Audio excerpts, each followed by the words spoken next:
Assalamualaikum warahmatullahi wabarakatuh.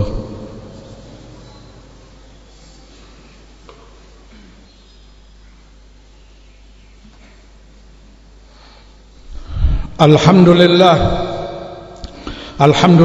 wassalatu wassalamu ala Rasulillah wa ala alihi wa sahbihi wa man tabi'ahum bihudahum ila yaumiddin. Amma ba'd. Ma'asyiral muslimin, jamaah salat Jum'ah rahimani wa rahimakumullah. Islam sebagai agama yang sempurna Allah ajarkan kepada hambanya, Allah ajarkan kepada mukminin. Demikian pula Rasulnya sallallahu alaihi wasallam mendidik umatnya segala sifat dan akhlak-akhlak mulia dalam segala aspek kehidupan mereka. Salah satu dari aspek dalam kehidupan manusia tentunya seperti disebutkan makhluk sosial, pasti berhubungan dan berinteraksi dengan yang lainnya, bertetangga antara satu dan yang lainnya. Dan tetangga di dalam Islam memiliki hukuk, memiliki hak yang sangat besar, begitu sangat dipentingkan oleh Allah dan Rasulnya. Di dalam Sunan Abu Dawud dan Tirmidzi dari Aisyah Ummul Mukminin radhiyallahu taala anha, Rasulullah sallam sebutkan, ma zala Jibril alaihi salam yusini bil jar hatta dhanantu annahu sayuwarrithu. Dan teruslah Jibril mengingatkan kepadaku, menyampaikan wasiat kepadaku untuk aku baik-baik kepada tetanggaku. Terus menerus Jibril mengingatkan, wasiat demi wasiat tiada henti dari Jibril alaihi salam, Rasul wahyu. Tetanggamu, tetanggamu, tetanggamu. Karena seringnya Jibril ingatkan itu, sehingga aku, kata Rasulullah, mengira mungkin tetangga ini akan dijadikan salah satu dari ahli waris. Layaknya ahli waris akan diingatkan, diwasiatkan agar tidak terlupakan, agar tidak terkurangi hak-haknya. Layaknya ahli waris agar tidak terzalimi, perlu diingatkan kepada yang mau mati, anakmu fulan, putrimu fulan, orang tuamu, agar mereka mendapat haknya masing-masing. Demikian seringnya Jibril mengingatkan Rasul dan menyampaikan wasiat untuk Rasul berbuat baik, memperhatikan tetangganya, hingga Rasul pun mengira tetangga itu akan dijadikan salah satu dari ahli waris. Dan ini difahami benar oleh para sahabat radhiyallahu taala anhum, sehingga mereka sangat mementingkan tetangga mereka. Karena yang Jibril sampaikan secara umum, yusini bil jar, teruslah Jibril mewasiatkan kepadaku untuk aku baik dan perhatian kepada tetangga. Tidak disebutkan itu tetangga yang muslim bahkan. Oleh karenanya Abdullah bin Amr ibn As radhiyallahu taala anhuma di dalam Adabul Mufrad Bukhari mempraktekkan apa yang beliau amalkan, yang beliau dengar dari Rasulnya saat beliau menyembelih kambingnya. Beliau marah ketika mendapati tetangganya, seorang Yahudi bahkan, belum diberi atau dikasih bagian dari daging kambing tersebut. Maka beliau sampaikan kepada pembantunya, belum engkau beri tetangga kita fulan yang Yahudi itu, belum engkau beri daging tetangga kita fulan yang Yahudi itu. Beliau sempat seperti disalahkan oleh beberapa orang, fulan tetanggamu itu Yahudi. Ma'ruf permusuhan Yahudi kepada Islam dan muslimin. Bagaimana engkau membagikan dagingmu untuk dia? Maka kata Abdullah bin Amr, seorang sahabat yang mulia, yang aku tahu Rasulullah sampaikan hadis ini, ma zala Jibril yusini bil jar hatta dhanantu annahu sayuwarrithu. Teruslah Jibril mewasiatkan kepadaku untuk aku perhatian dan berbuat baik kepada tetanggaku, sampai-sampai aku mengira beliau akan menjadikan tetangga itu sebagai salah satu dari ahli waris. Ma'asyiral muslimin rahimani wa rahimakumullah, demikianlah Islam memperhatikan hak-hak tetangga, karena manusia hidup tentu tidak mungkin sendirian. Ada tetangga kanan kiri depan belakangnya yang harus dia perhatikan. Di dalam Adabul Mufrad Bukhari pula dari Abdullah bin Amr, Rasulullah sallallahu alaihi wasallam sebutkan, khairul ashab indallah khairuhum li sahibih. Sebaik-baik teman di sisi Allah adalah yang terbaik kepada temannya, yang paling bermanfaat untuk temannya. Wa khairul jiran indallah khairuhum li jarih. Begitu pula Rasulullah sebutkan, sebaik-baik tetangga di sisi Allah adalah yang terbaik kepada tetangganya, yang paling bermanfaat kepada tetangganya, yang paling disenangi oleh tetangganya, tidak mengganggu, tidak menyakiti, tidak mendolimi tetangganya. Semakin dia baik, semakin dia disenangi oleh tetangganya, pertanda dia adalah orang yang semakin baik di sisi Allah subhanahu wa ta'ala. Ibadallah, jamaah sekalian rahimani wa rahimakumullah, bahkan Rasulullah sallallahu alaihi wasallam oleh karenanya menjadikan hak-hak tetangga ini sebagai salah satu dari tanda keimanan seseorang kepada Allah. Man kana yu'minu billah wal yaumil akhir falyuhsin ila jarih. Barang siapa yang beriman kepada Allah dan hari akhir, maka hendaklah dia berbuat ihsan, berbuat baik, yang menyenangkan tetangganya, yang membuat tetangganya nyaman di sisinya, nyaman hidup berdampingan dengannya. Falyuhsin, segala perbuatan ihsan hendaklah dia lakukan untuk tetangganya. Ihsan bisa dalam bentuk tutur kata, berbicaralah yang baik, ihsan kepada tetanggamu agar dia senang hidup bertetangga denganmu.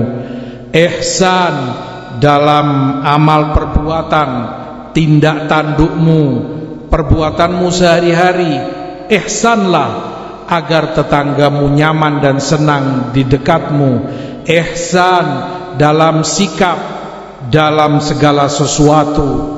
Rasulullah SAW jadikan itu salah satu dari bentuk keimanan seseorang kepada Allah. Artinya, yang difahami dari hadis ini, jika dirimu tidak disenangi oleh tetanggamu karena cukup mengganggu mereka, entah itu ucapanmu, entah itu perbuatanmu, entah itu sikap dan tindak tandukmu, pertanyakan imanmu. Imanmu sedang turun, imanmu banyak berkurang kepada Allah subhanahu wa ta'ala. Oleh karenanya, seorang mukmin yang berusaha selalu menjaga kesempurnaan imannya tidak akan ingin mengganggu dan menyakiti tetangganya. Aqulu ma sami'tum wastaghfirullah innahu huwal ghafurur rahim.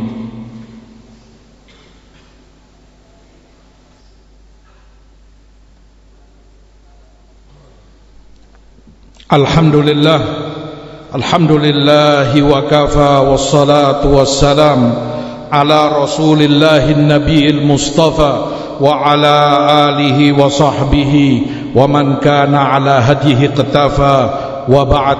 Ibadallah, jamaah sekalian rahimani wa rahimakumullah. Ibadah seseorang tidak akan menjadi baik, hubungan dia dengan Allah subhanahu wa ta'ala, muamalah dia dengan Rabbul Alamin tidaklah cukup baginya kalau dia tidak baik hubungannya dengan tetangganya. Jika tetangganya masih saja terusik dan terganggu olehnya.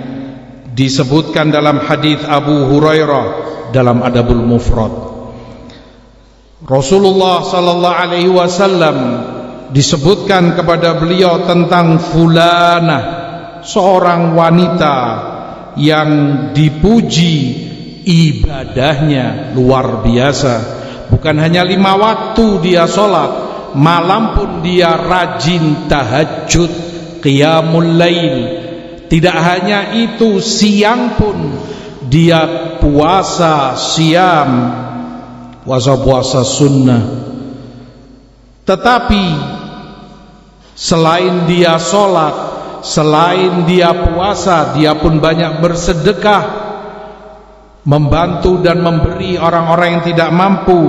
Cuman kekurangan wanita ini, tu'dhi jiranaha bilisaniha, dia mengganggu tetangganya dengan lisannya. Dengan mulutnya dia menyakiti dan mengusik tetangganya, entah itu dengan ghibah, entah itu dengan namimah, entah itu dengan memfitnah, entah itu dusta, entah itu yang jelas tetangganya terganggu dengan gangguan lisannya. Bukan orang awam, dia ahli ibadah, bukan orang sembarangan. Tahajud malam hari, sholat, puasa di siangnya, bersedekah banyak. Mendengar itu Rasulullah katakan, la khaira fiha, tidak ada kebaikan pada wanita ini. Qala hiya min ahlin nar, bahkan dia termasuk penduduk neraka. Kemana ibadahmu, wahai wanita, dan yang serupa dengannya? Kemana sholatmu? Di mana tahajudmu? Di mana puasamu? Di mana sedekahmu? Dan mungkin amalan-amalan ibadah yang lainnya yang masih banyak. Semua itu sia-sia, hancur ketika dia mengganggu tetangganya. Tetangganya tidak merasa tenang, tidak nyaman karena gangguan lisannya. Maka perkaranya lebih besar dari sekedar urusan dunia. Perkaranya jauh lebih besar dari sekedar tuntutan rukun tetangga dan rukun warga. Jauh lebih besar dari itu, jauh lebih besar dari budaya ini dan budaya itu. Perkaranya menyangkut iman kita, perkaranya menyangkut akhirat kita. Ibadah pun menjadi tiada berarti bagi orangnya saat tetangganya terganggu olehnya. Di dalam Bukhari Muslim, Rasulullah SAW dari hadits Abu Hurairah juga menyatakan, la yadkhulul jannah man la ya'manu jaruhu bawa'iqahu. Tidaklah beriman seorang hamba yang tetangganya tidak merasa aman dari segala gangguannya, dari segala kejahatannya, entah itu dengan lisannya, entah itu dengan perbuatan atau sikapnya. Tetangganya tidak merasa aman, maka pertanda iman dia berkurang dan turun banyak. La yu'min, tidaklah beriman. Bahkan dalam riwayat Rasul ulang sampai 3 kali, wallahi la yu'min, wallahi la yu'min, wallahi la yu'min, demi Allah tidak beriman, demi Allah tidak beriman, demi Allah tidak beriman. Siapa mereka ya Rasulullah? Man la ya'manu jaruh bawa'iqah, yang tetangganya tidak merasa aman dari segala kejahatan dan gangguannya. Oleh karenanya Rasulullah SAW juga berlindung diri kepada Allah Subhanahu wa ta'ala dari tetangga yang mengganggu dan tidak merasa nyaman di sisinya. Di dalam hadis Bukhari pula dalam Adabul Mufrad dari Abu Hurairah, kana min du'ain Nabi sallallahu alaihi wasallam, termasuk salah satu doa yang sering diucapkan Rasulullah sallallahu alaihi wasallam, Allahumma inni a'udzubika min jaris su fi daril muqamah fa inna jaral badiyah yatahawwal.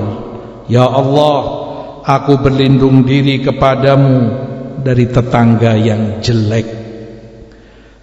Di tempat permukiman, artinya di situ kamu mukim, di tempat itu tempat tinggalmu, di situ kamu berdomisili untuk selamanya mungkin, di situ kamu hidup dengan anak istrimu, darul muqamah. Karena darul badiyah yatahawwal, kalau itu seandainya tempat tinggal di Badui, itu akan berpindah-pindah gampang, layaknya suku-suku nomaden tinggal di pedalaman-pedalaman gurun pasir sana. Paling dia tinggal di sini 3 hari, 4 hari, selesai onta-onta atau kambingnya kenyang makan rumput, dia akan pindah, tenda-tenda akan dibongkar dan pindah ke tempat yang lainnya. Begitu seterusnya. Kalaupun saat tinggal di sini tetangganya mengganggu, tetangganya tidak membuat nyaman, ya paling 3 hari, 4 hari, tidak seberapa berat. Tapi darul muqamah, tempat yang dia domisili, menetap di situ untuk selamanya, sementara tetangganya mengganggu dan menyakiti dia, tidak membuat nyaman hidupnya, betapa tersiksanya. Oleh karenanya Rasul berlindung diri kepada Allah. Tentu sesuatu yang Rasulullah berlindung diri darinya jelas menunjukkan itu kejahatan, itu kejelekan yang tidak patut bagi seorang muslim untuk melakukannya. Ibadallah, hadirin jamaah sekalian rahimani wa rahimakumullah. Hukukul jiran azimah. Dengan ini hak-hak tetangga itu besar dan agung, sangat dihormati, sangat diangkat di dalam Islam yang mulia ini. Segala sesuatu kita diperintah untuk ihsan, kita untuk berbuat baik. Bahkan dalam riwayat, kalaupun hanya sebatas kuah yang kamu bisa berikan kepada tetanggamu, intinya kamu peduli. Falyukthir maraqaha wal yata'ahad jiranaha. Kalau kamu masak, perbanyak kuahnya. Kalaupun dagingmu sedikit, bukan alasan bagimu. Gak cukup, daging cuma sedikit, malu untuk memberi. Tidak ada kata malu.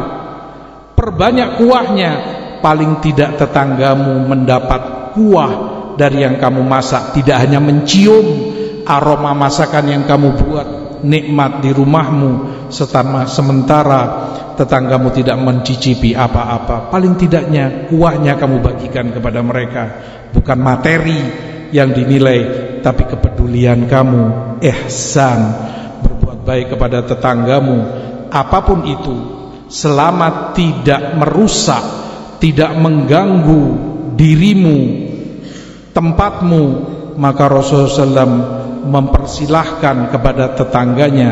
Di dalam hadis Rasulullah katakan, la yamna ahadukum jarahu an yansiba qasabahu bijidari. Jangan seseorang dari kalian melarang tetangganya untuk sekedar meletakkan kayunya di rumahnya atau di tembok rumahnya atau yang semisal itu, mungkin pagarnya, selama tidak merusak. Apa alasanmu untuk melarang? Apa alasanmu untuk mencegah tetanggamu, padahal itu kebaikan yang bisa kamu lakukan? Dia mungkin punya sesuatu, tidak ada tempat di rumahnya, titip, bahkan cuma sekedar meletakkan semisal kayu atau yang semisalnya, nempel di tembokmu, toh tidak merusak rumahmu. Rasul katakan jangan dilarang, selama itu tidak mengganggu kamu, selama itu tidak merusak hak milik kamu. Saling membantu, saling berbuat baik, itu akhlak Islam yang Rasul ajarkan kepada kita. Mudah-mudahan Allah berikan taufik dan hidayah kepada kita semua untuk menyempurnakan iman kita dan semakin baik kepada tetangga, menjaga hak-hak mereka dan tidak mendolimi atau menyakiti mereka. Amin ya rabbal alamin. Wa sallallahu ala nabina Muhammad wa akhiru da'wana anil hamdulillah rabbil alamin.